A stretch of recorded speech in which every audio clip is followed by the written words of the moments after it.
A'udhu billahi minash shaitanir rajim. Bismillahir rahmanir rahim. In today's lecture, our first topic is laws that encourage ethical conduct. As we know that there is a possibility of business people to violate the ethical code of conduct. So how we can stop these violations, or we can encourage ethical behavior in the business community. So there are two laws which which are responsible for encouragement of ethical conduct. Among these laws, the one is called Sarbanes-Oxley Act, which we already studied in previous lecture, and the other is Federal Sentencing Guidelines for Organization.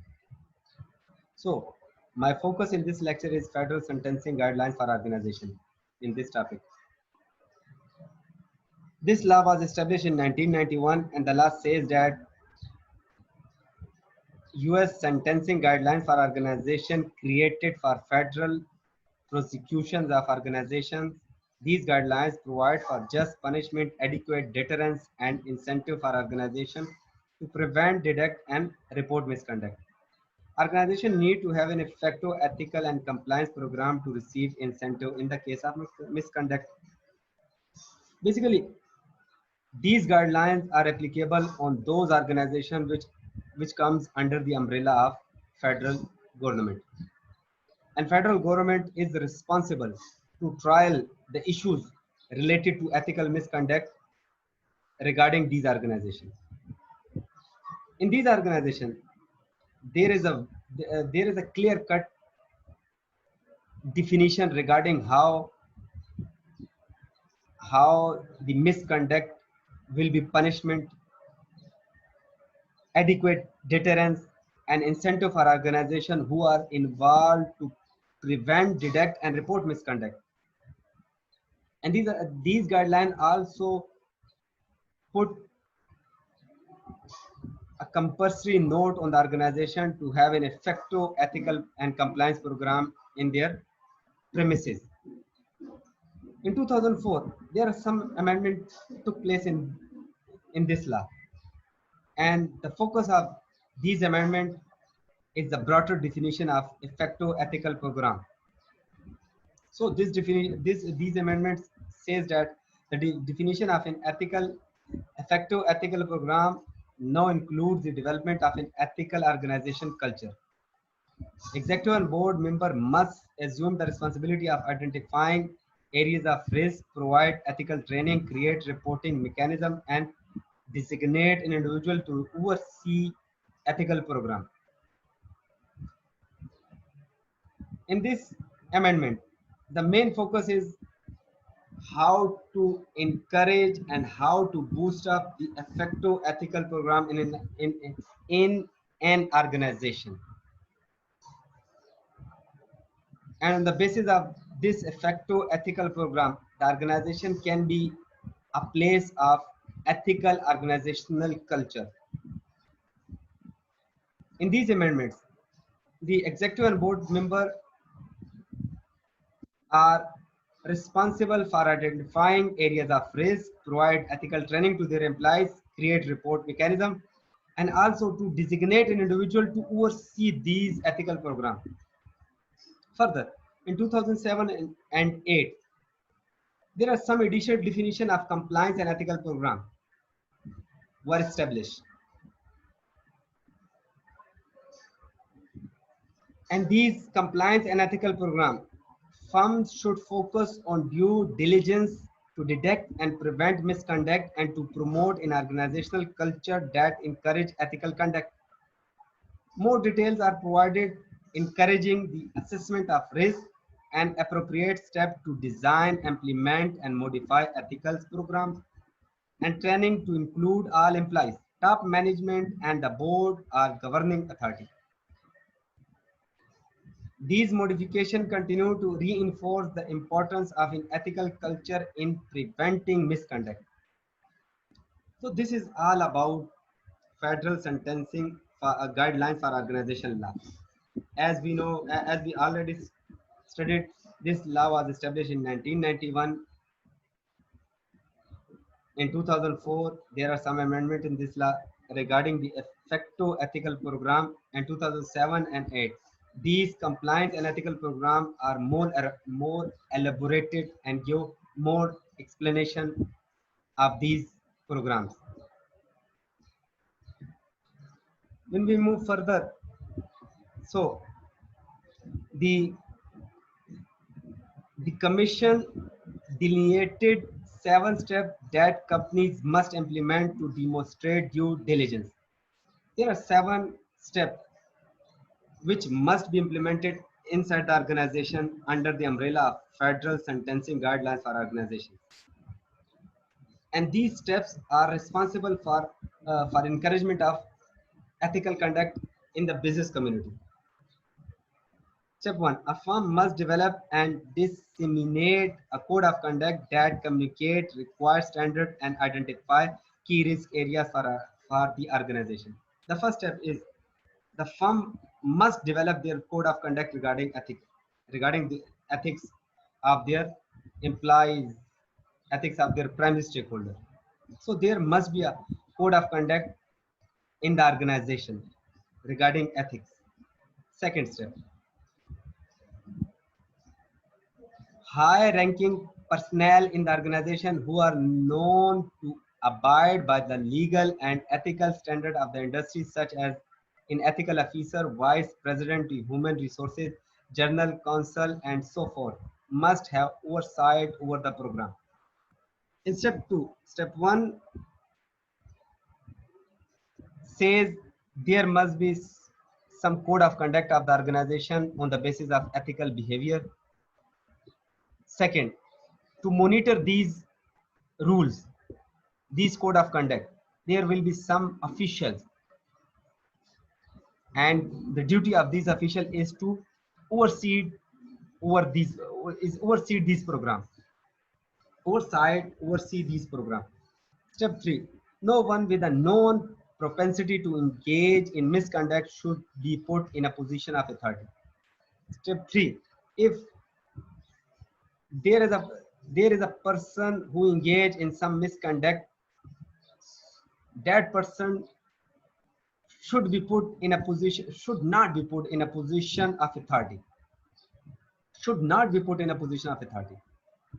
Point 4, a communication system for disseminating standard and procedures must also be put into place. A communication system for distribution of standard and procedure regarding ethical behavior must be placed in the organization. Number 5, organizational communication should include a way for employees to report misconduct without fearing, such as in toll-free hotline or in ombudsman. Monitoring and auditing system designed to detect misconduct are also required. Point 6, if misconduct is detected, then the firm must take appropriate and fair disciplinary action. Individual, both directly and indirectly responsible for the offense, should be disciplined. In addition, the sanction should be appropriate for the offense. 7, after misconduct has been discovered, the organization must take steps to prevent similar offense in the future. So these are the 4 points which organization must follow in their premises under the umbrella of federal sentencing guidelines for organizations law. No, I am repeating these points. The first point is there should be a clear code of conduct in the organization. And for the implementation of these code of conduct, there should be some officers, which may be ethical officer, vice president of human resources, general counsel, and so forth. And the duties of these officers to oversight these programs. Step number 3, no one, there will be not a person who are already engaged in some misconduct at, at a management level. 4 number, to communicate these code of conduct among their employees, their management, there will be a communication system in place in the organization. 5, organizational communication should include a way for employees to report misconduct without fearing. Number 6 is, if misconduct is detected, then there should be a fair disciplinary action. 7, after after the examination of a misconduct, or after the experience of a misconduct, so the organization must take some step to prevent these kind of misconduct in future. So these are the 7 points of federal sentencing guidelines for organization law. The next topic is highly appropriate core practices. This means that what are the accurate practices, core practices, which which business community are taking to discourage this kind of event which violate the ethical code of conduct. So among these highly appropriate core practices, the one is called philanthropic contribution. Philanthropic issues are another dimension of voluntary social responsibility and relate to a business contribution to stakeholders. Philanthropy provides 4 major benefits to society. Number 1, philanthropy improves the quality of life and helps make communities place where people want to do business, raise families, and enjoy life. So the first benefit of the philanthropy is, as we already studied this topic, philanthropic contribution.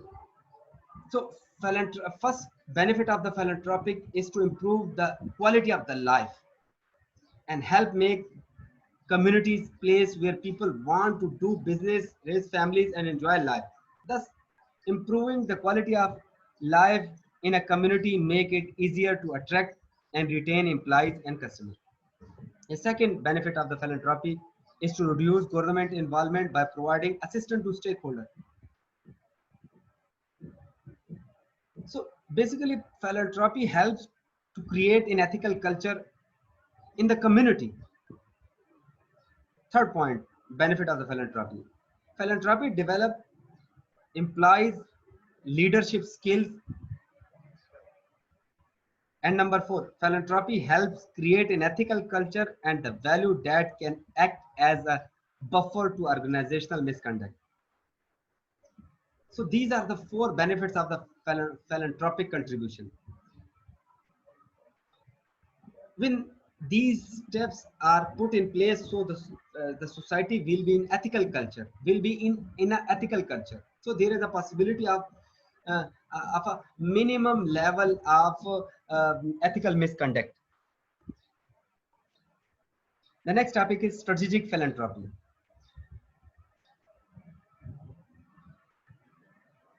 Time philanthropic giving to overall strategy and objectives is also known as strategic philanthropy. Strategic philanthropy is the synergistic and mutually beneficial use of an organization core competencies and resources to deal with key stakeholders so as to bring about organizational and social benefit. So this is our today topic. Thank you, students.